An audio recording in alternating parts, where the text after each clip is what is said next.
Ya, habla. Muy buenas noches con todos. Siendo las 20 horas del día 11 de noviembre del 2025, se da inicio a la audiencia de alegato de apertura del expediente número 0012025-20-0-1401-JR-PE-01 en el proceso penal seguido contra el ciudadano Nicolás Gutiérrez Mendoza por la presunta comisión de secuestro, violación y homicidio en agravio de 13 menores de edad. Quien dirige la presente audiencia es el suscrito juez Daniel Delgado Quilla, del Juzgado Penal del Distrito de Parcona de la ciudad de Ica.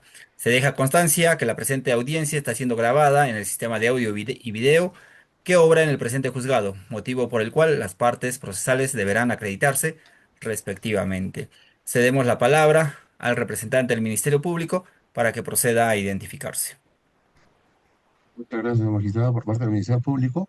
Quien habla es Freddy Fernando Curo Surco, fiscal provincial en lo penal de la Primera Fiscalía Provincial Penal Corporativa ICA, con domicilio procesal en la calle 12 de octubre, número 359, sede del Ministerio Público y con casilla electrónica 25096, y demás datos que obran dentro de la carpeta de esta audiencia de juicio oral. Téngase por acreditado, señor magistrado. Muchas gracias. Muchísimas gracias. De parte de la defensa técnica, procede a identificarse de la misma manera. Buenas noches. Con su permiso, señor juez, de la presente sala, soy la abogada Glady Cornejo Mamani de la Defensa Técnica, con registro del Colegio de Abogados de ICA, número 352, con casilla electrónica 53250, correo electrónico cornejomamani.asociados@gmail y con domicilio procesal en Girón Parcona 222 ICA.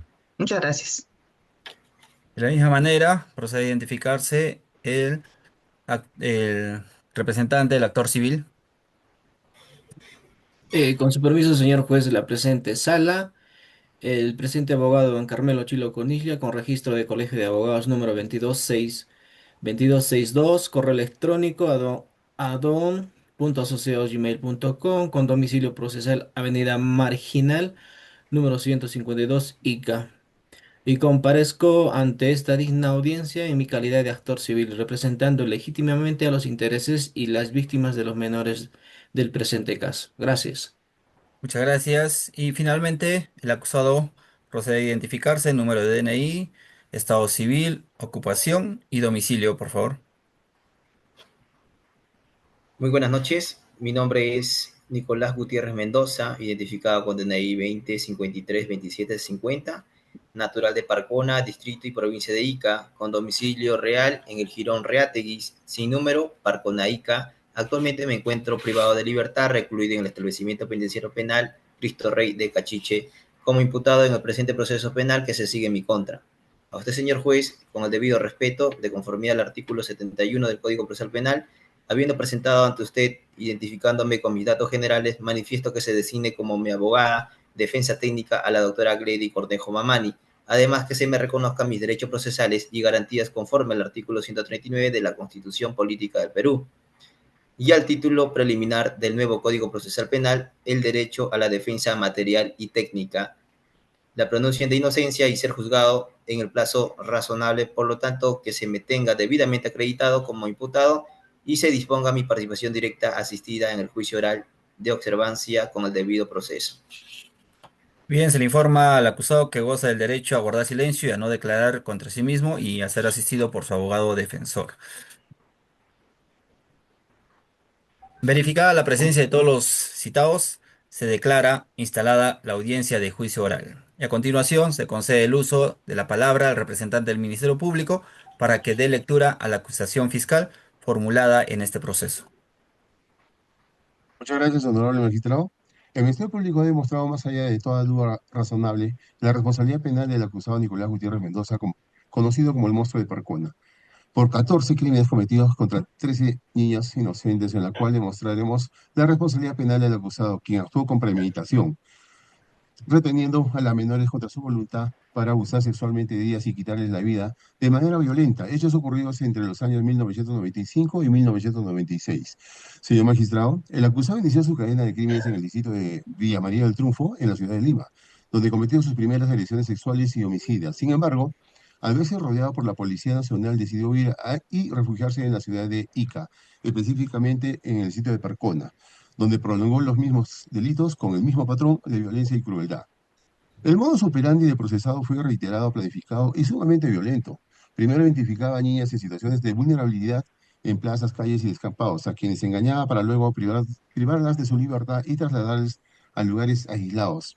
Es ahí donde consumaba las agresiones sexuales con extrema violencia y brutalidad, aprovechando la fuerza física y la indefensa de sus víctimas. Finalmente, les arrebataba la vida mediante estrangulación, asfixia o golpes contundentes, abandonando sus cuerpos en chacras y fosas, tratando de ocultar las evidencias del crimen que había cometido. Señor magistrado, el 4 de septiembre de 1996, el imputado fue sorprendido cuando se disponía a cometer otro de sus horrendos crímenes. Ese día había ganado la confianza de una niña de apenas 8 años de edad, a quien llevó con engaños hasta una choza ubicada en una chacra solitaria. Sin embargo, su actitud sospechosa llamó la atención de dos hermanos, Juan y Carlos Espino Castilla, que se encontraban en el lugar, quienes decidieron seguirlo y al llegar al lugar descubrieron una escena estremecedora.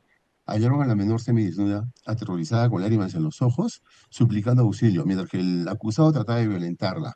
Ante esta escena, los hermanos Espino intervinieron para rescatar a la niña, y pese a que el agresor intentó escapar, fue capturado con la ayuda de dos vecinos, poniendo fin de esta manera a la serie de crímenes que venía cometiendo el imputado. Señor magistrado, tras su detención, la policía inició una búsqueda en la zona, donde en una fosa oculta dentro de la chacra fueron hallados 4 cuerpos de niñas desaparecidas, evidenciando la gravedad de sus actos y el peligro que representaba para la comunidad. Conforme lo establecido en el Código Penal, los hechos imputados al acusado se subsuman en varios tipos penales de extrema gravedad.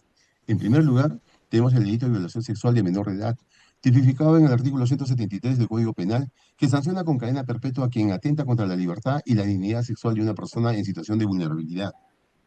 Asimismo, los cuerpos hallados en las fosas configuran el delito de homicidio calificado previsto en el artículo 108, inciso 2, 3 del mismo cuerpo normativo, al haberse cometido los crímenes con premeditación y con la intención de ocultar los cuerpos para evadir la sanción de la justicia. De igual modo, se configura el delito de secuestro conforme al artículo 152 del Código Penal por la privación ilegítima de la libertad de las víctimas quienes fueron engañadas, retenidas y posteriormente sometidas a brutales agresiones. Estos hechos, señor magistrado, configuran un concurso de real de delitos regulados en el artículo 50 del Código Penal. Cada uno de estos crímenes fue cometido de forma independiente y en perjuicio de las víctimas distintas, lo que demuestra la frialdad con la que actuó el acusado y agrava aún más su responsabilidad ante la justicia. En ese orden, señor magistrado, el Ministerio Público sustenta su acusación con medios de prueba contundentes y coherentes entre sí, que configuran la participación del imputado en los graves hechos en materia de juicio. En primer lugar, presentamos los exámenes médicos legales que acreditan signos compatibles con violación sexual y causas de muerte por estrangulación y traumatismo, evidenciando que describen con precisión la brutalidad de los actos cometidos. Contamos además con los testimonios de vecinos y pobladores del distrito quienes relatan la desaparición de las varias menores y describen al acusado como la última persona vista con ellas. Los hermanos Juan y Carlos Espino ofrecieron testimonios presenciales que describen cómo sorprendieron al imputado al interior de la choza, intentando someter a una menor aterrorizada. Asimismo, las actas del levantamiento del cadáver y los informes periciales confirman el hallazgo de 4 cuerpos en un descampado. Hay algo que coincide con el patrón criminal previamente descrito por los testigos. El Ministerio Público también cuenta con las confesiones parciales del procesado en la etapa preliminar, donde éste admite haber tenido contacto con varias víctimas y reconoce los lugares donde ocurrieron los hechos. Por otro lado, los informes psicológicos y psiquiátricos revelan rasgos de personalidad psicopática y una alta peligrosidad social, factores que explican su conducta reiterada, su falta de empatía y el desprecio por la vida humana. En conjunto, señor magistrado, estos medios de prueba no solo acreditan la comisión de los delitos, sino que reflejan el grado violento, la planificación, frialdad con que fueron ejecutadas, demostrando que nos encontramos ante un individuo cuya peligrosidad exige una respuesta penal firme y ejemplar. Señor magistrado, la gravedad de los hechos expuestos no puede ser minimizada. Nicolás Gutiérrez Mendoza ha demostrado ser un depredador que, que atacó a las más vulnerables de nuestra sociedad. No solo ultrajó la dignidad y la libertad sexual de niñas indefensas, sino que además les arrebató la vida con absoluta frialdad y crueldad, dejando varias familias devastadas y una profunda herida social. Por ello, el Ministerio Público solicita que esta sala imponga la pena de cadena perpetua, única sanción proporcional a la magnitud y brutalidad de los crímenes cometidos. Asimismo, se requiere la imposición de una reparación civil ejemplar en favor de los familiares de las víctimas, como un acto de justicia y reparación moral ante el dolor irreparable. Señor magistrado, la justicia no podrá volver la vida a las niñas, pero sí tiene el deber moral de demostrar que en nuestro país los crímenes más crueles no quedan impunes. Este proceso no solo busca sancionar a un hombre, sino reafirmar el compromiso del Estado con la protección de la niñez y la vida y la dignidad humana. Por estas razones, el Ministerio Público se ratifica en su acusación y exige como pena la cadena perpetua para Nicolás Gutiérrez Mendoza, alias el monstruo de Parcona. Muchas gracias, señor magistrado. Muchísimas gracias. Seguidamente, le demos el paso al representante del actor civil para que formule su alegato. Con su permiso, señor magistrado, juez de la presente audiencia. He venido aquí hoy no en busca de venganza, sino en busca de 13 cosas, perdón, de tres cosas que el derecho y la humanidad nos deben: verdad, justicia y reparación. Mi función en este juicio será demostrar, a través de las pruebas que se presentan, el daño moral y material profundo e imborrable que los hechos aquí juzgados causaron en la vida de 13 familias. Familias que por 28 años han cargado un dolor que nos prescribe, con herida que no cicatriza con el simple paso del tiempo. No soy el acusador penal. Esa noble tarea le corresponde al Ministerio Público, pero sí soy el portavoz del dolor silenciado. Mi objetivo es que, una vez que se determinen las responsabilidades, este tribunal reconozca el derecho de mis representados a ser reparados de manera integral, a que se restablezca en la medida de lo posible la dignidad que se les fue arrebatada. Señorías, yo represento a la conciencia social herida, representando a quienes exigen que los errores del pasado no confunden al olvido de las víctimas del mañana. Con el cuento de este tribunal cuento con la venia de este tribunal para poder proceder. El señor Nicolás Gutiérrez Mendoza, como la persona que, según la evidencia, está vinculada de manera directa con los hechos que causaron al daño a mis representados. La reparación puede ser ejecutada de manera efectiva a favor de las familias afectadas. No solo estamos hablando de un imputado, sino del presunto responsable civil del daño moral y material que hoy traemos a esta audiencia. Hoy no estamos aquí solo por un caso, estamos aquí por 13 vidas. Hablamos de justicia y la justicia tiene muchos rostros. Uno de ellos es el castigo. Es cierto y es un rostro que, por la prescripción, este tribunal no podrá ver, pero la justicia no se agota en la pena. La justicia es, sobre todo, la verdad y reparación. La justicia que hoy reclamamos como representante de las víctimas es la justicia que se niega a olvidar, es la justicia que exige que, aunque el paso del tiempo haya cerrado la puerta del castigo, no cierre la ventana de la dignidad. La justicia que nos convoca hoy es la que reconoce que el daño no prescribe. La memoria en el antídoto contra el olvido es la resistencia silenciosa de las familias que durante 13 décadas, perdón, casi 3 décadas han cargado con fotografías, con recuerdos, con la ausencia de un lugar en la mesa familiar. El monstruo de Parcona es un titular de periódico, un caso archivado, pero para estas familias es una herida abierta cada mañana. Nosotros estamos aquí para ejercer ese derecho a la memoria, para para decirle a este tribunal y a la sociedad que estas 13 niñas existieron, que sus nombres, sus sueños y su sufrimiento no pueden ser borrados por un tecnicismo legal. La memoria es la primera forma de justicia que podemos brindarles. Mantenerla viva es nuestro deber. Pero la memoria, señorías, no es suficiente. La memoria debe traducirse en reparación. La reparación es el puente entre el dolor del pasado y la dignidad del futuro. No hablamos solo de una compensación económica, aunque esta es una forma de reconocer el daño material y moral. Hablamos de una reparación integral, una reparación que significa la verdad, un relato oficial y judicial que establezca lo que realmente sucedió. Que este caso sirva para que nunca más una familia espere 28 años por justicia. Que el Estado, si es el caso, asuma la corresponsabilidad por un sistema que permitió esta dilación indebida. Señorías, en este caso trascendió hace mucho tiempo. El ámbito de lo penal se ha convertido en un examen de nuestra humanidad colectiva. Ustedes tienen en sus manos la oportunidad de dictar una sentencia que honre la justicia en su forma más pura, que active la memoria como un acto de resistencia y que ordene una reparación que devuelva, aunque sea una parte, la dignidad que se les fue arrebatada a estas familias. No permitamos que la impunidad sea la última palabra. La última palabra debe ser el nombre de cada una de estas 13 niñas. Ese es el veredicto que la historia espera de este tribunal. Muchas gracias.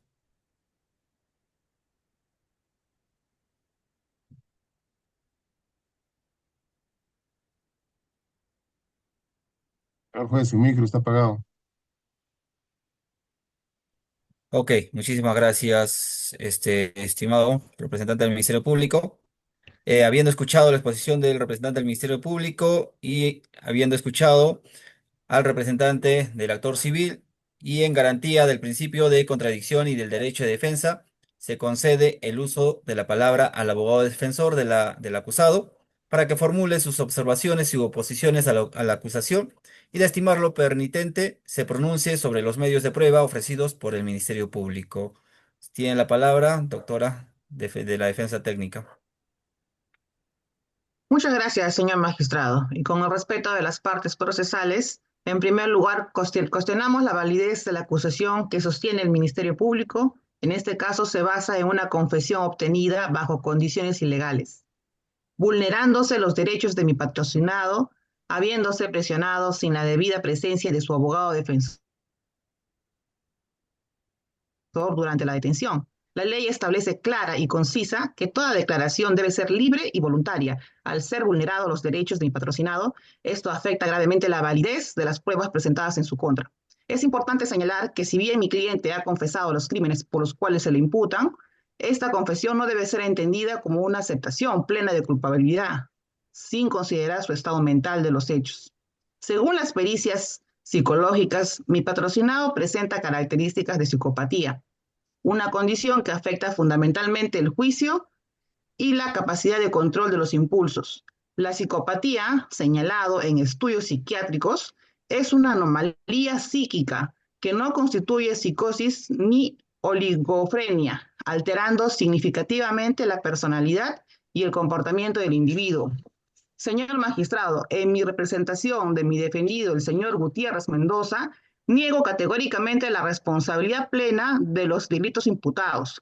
Nuestra teoría del caso sostiene que las actuaciones policiales inicialmente violaron el debido proceso. Eso lo señala el artículo 2, inciso 24 de la Constitución, al omitir diligencias de búsqueda oportuna tras las denuncias de desaparición. Artículo 159, numeral 1 del Código Procesal Penal, lo que derivó en una detención ilegal sin fragancia válida, artículo 259 del Código Procesal Penal. Solicitaremos la nulidad de la confesión obtenida bajo presión psicológica, conforme lo establece el artículo 150 del Código Procesal Penal, pues esto no garantizó la presencia de un abogado, y eso lo indica claramente el artículo 139, inciso 14 de la Constitución. Además, señor magistrado, presentaremos pericias psiquiátricas que demuestren un trastorno parafílico severo, invocando la semi-imputabilidad, según lo establece el artículo 21 del Código Penal, lo que eso reduciría la pena a 30 años, según el artículo 46, numeral 6. Asimismo, señor magistrado, consideramos, según la doctrina, como los autores Peña Cabrera, quien indica que y enfatiza que las confesiones coaccionadas carecen de valor probatorio si no se respetan las garantías procesales. San Martín, en este caso, sostiene que la semi-imputabilidad debe modular la pena en casos de anomalías psiquiátricas. Vázquez, ¿qué nos dice Vázquez? Resalta que las nulidades por omisión investigativa son procedentes en la fase preparatoria. Eso sería todo, señor magistrado. Muchas gracias. Ok, muchas gracias. Escuchadas las intervenciones de todas las partes procesales y habiendo respetado el principio de contradicción, Este órgano jurisdiccional considera que los fundamentos han sido debidamente expuestos. En mérito de lo actuado, se da por concluida la audiencia preliminar de control de acusación, quedando el proceso expedito para la emisión de la resolución que en derecho corresponda. Notifíquese a las partes conforme a ley. Siendo las 21 horas, se da por terminada la audiencia que se sigue contra el ciudadano Nicolás Gutiérrez Mendoza, de acuerdo al expediente número 00124-2025-0-1401-JR-PE-01. Se da por culminada la presente audiencia. Muchísimas gracias.